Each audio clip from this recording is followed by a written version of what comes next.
کیا افغانستان میں اسلامی حکومت قائم ہو چکی ہے؟ اگر ہو گئی ہے تو وہاں ہجرت کر کے جانا ٹھیک ہے.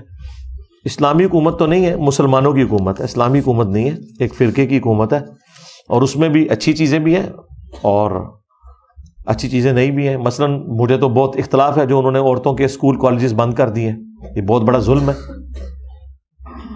انہوں نے دنیا سے پیچھے کرنا ہے اپنی عوام کو، ظلم کے اوپر مبنی ہے. وہ آگے سے جسٹیفیکیشن دیتے ہیں کہ جی وہ ہم عورتوں کو اس لیے باہر نہیں نکلنے دیتے کہ ہمارے مرد اتنے عرصہ پہاڑوں میں رہے ہیں، وہ عورتوں کو دیکھ کے نا پاگل ہو جاتے ہیں. تو بھئی تزکیہ نفس کریں ان کا، پاگل ہو جاتے ہیں.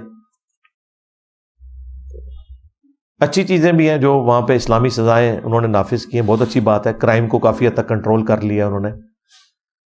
اور افغانستان کے قبائلی سسٹم میں جہاں پہ اتنا ظلم کا نظام تھا طالبان سے پہلے، زبردستی لوگوں کی بیویوں کے اوپر قبضہ جما لیتے تھے، بھائی مر گیا تو جو دیور یا جیٹھ جو ہوتا تھا وہ قبضہ کر لیتا تھا.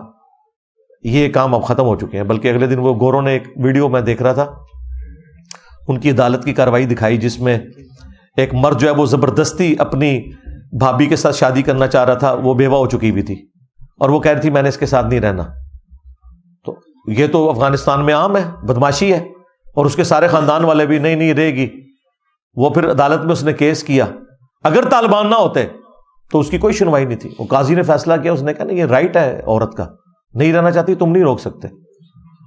اب وہ طالبان کی گورنمنٹ ہے تو انہوں نے قابو کیا، ادروائز وہ کسی کو کیا کسی عدالت کو سمجھتے ہیں، وہ تو ایک ماڈرن جانور ہی تھے. تو یہ بڑا فائدہ ہوا ہے اس اعتبار سے کہ وہاں پہ اسلامی سزاؤں کی وجہ سے انہوں نے وہاں کے قبائلی سسٹم کو کافی حد تک کنٹرول کیا ہے. یہ ہیروئن کی کاشت رک گئی کافی حد تک. ایک خواب میں جو بچپن سے دیکھ رہا ہوں کہ میں ہوا میں اڑتا ہوں، پہلی دفعہ زمین خالی تھی اور گھاس وغیرہ کو زمین پر دیکھتا ہوں. بھئی میرے پاس خوابوں کا کوئی معاملہ نہیں ہے. باقی جو خوابوں والی جو کتابیں ہیں نا ان میں تو ہوا میں اڑنا اس کی پازیٹیو سائن ہی ہوتا ہے. ٹھیک ہے، اگر یہ خواب اللہ کی طرف سے ہے، اور اگر آپ کی کسی بادی چیزیں کھانے کی وجہ سے ہے یا شیطان کی وجہ سے ہے، پھر اس کی کوئی تعبیر نہیں ہے.